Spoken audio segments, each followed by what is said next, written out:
Kumusta mga padi? Meron akong ibibigay sa inyo. Ito yung tinatawag natin na digital currency o yung cryptocurrency. O kung sino yung familiar sa Pi Network, katulad lang ng konsepto to. Ito yung tinatawag natin na Myra Network. Yan.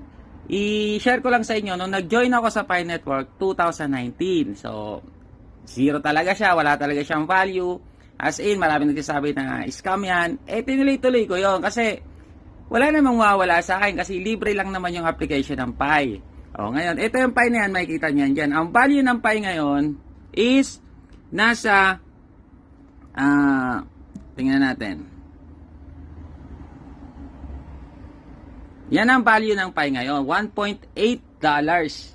Ayan, kaya congrats sa mga Pi holders natin dyan. Congrats sa inyo.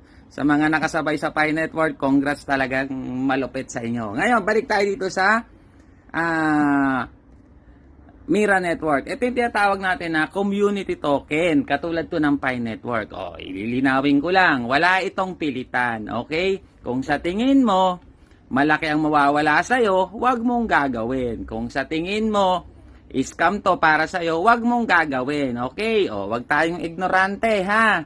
Kasi nasa digital world na tayo, mga kapatid. Para lang to sa may mga gusto, sa mga gustong magbakasakali. Tulad ng nangyari sa Pi Network na dati sinasabi lang nila na gano'n, na wala yan scam yan.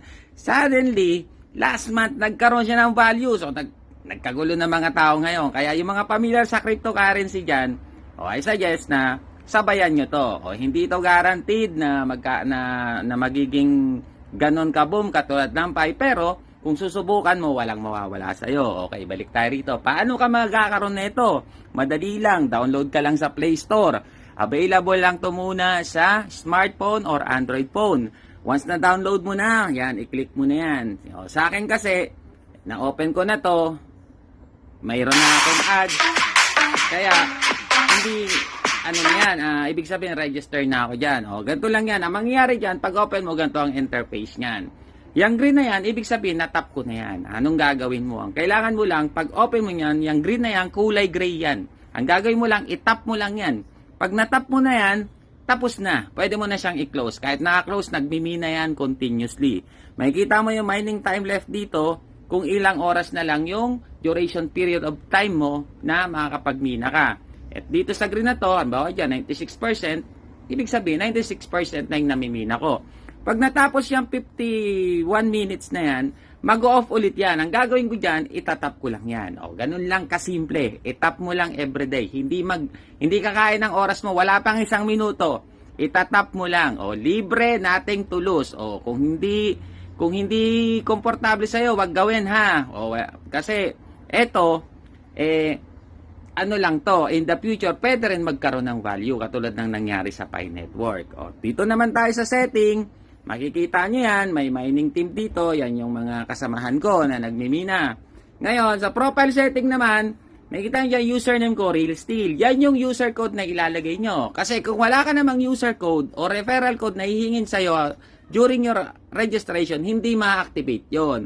Hindi ka magsa-successfully register. Kaya kailangan mong ng officially na nakaregister na account, which is itong sa akin. Halimbawa, ilagay mo yung Real Steel, tuloy-tuloy na yun, wala namang mawawala doon.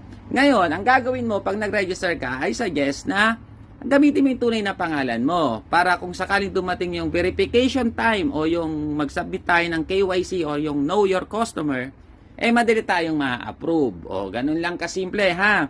Ngayon, kung gusto mo naman mag-explore, punta ka dito sa social media nila. Meron silang Facebook, Twitter, Instagram, Telegram, YouTube, support, blah blah blah, ganyan. Ganun lang kasimple. Balik tayo rito. Dahil nakaganyan na yan, i-close mo na yan. Pag na-close mo, that's it, tapos na. Ulitin natin, ha. Huwag tayong masyadong ignorante, mga utol, ha. Para lang sa may gusto, sa mga nakakaalam, sa familiar sa cryptocurrency, I suggest na sumabay kayo rito. Sa naiwan ng Pi Network, I suggest na sumabay kayo rito. Sa mga ignorante, wag na. Wag niyong gawin to. Okay? Sa tingin niyo hindi kayo komportable, wag niyong gawin. Sa tingin niyo scam to, wag niyong gawin. Sa tingin niyo wala lang to, wag niyong gawin. Okay? Sa tingin niyo masayang lang oras niyo, wag niyong gawin. Ganun lang 'yon. Sa may mga gusto lang. Baka sakali lang. Mag-ano tayo, para lang sa akin kasi, baka sakali lang. Matulad sa Pi Network. Pero, maganda ang project niya, maganda ang white paper niya is marirelease na soon. And naniniwala ako na magiging maganda ang future nito. Kaya ako siya ginagawa. Para sa akin lang yun. Ngayon, depende sa yan. O, yun lang yun. O, bye-bye mga kapatid, ha? O, inuulit ko, ha? Sa may gusto lang. O, bye-bye.